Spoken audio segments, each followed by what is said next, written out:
Hi, Derek Nannen here with Eagle Mountain Golf Academy, and I'm faced with a shot right here just off the green. Need a little height on the shot, so I need a pitch shot of 10-12 yards and then let it roll out to the pin. The most common mistake I see with most amateurs with this particular shot is an excessive amount of wrist break on the way back.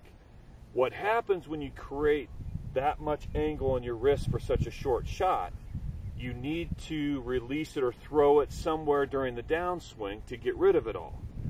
So what typically happens is a shot or a chunk where you hit the ground behind the ball, or the next one you pull in a little bit, hit the middle of the ball, and it goes screaming across the green. This particular shot requires very little wrist break.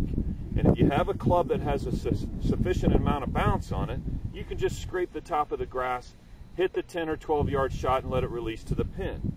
So rather than have an excessive wrist break, the backswing will look something like this, where the club goes back here. You have a little bit of wrist, but for the most part, the end of the club here won't go higher than your hands.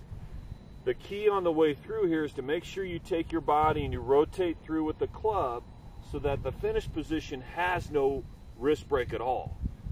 Slight wrist break on the way back, no wrist break on the way through with some body rotation.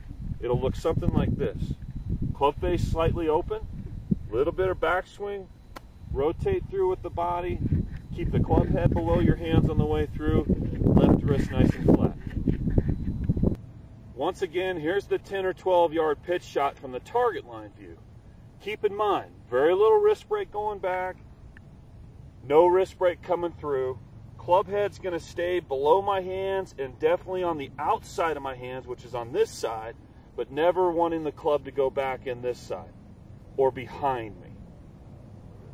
Open the club face up again, little bit of wrist break and no wrist break on the way through.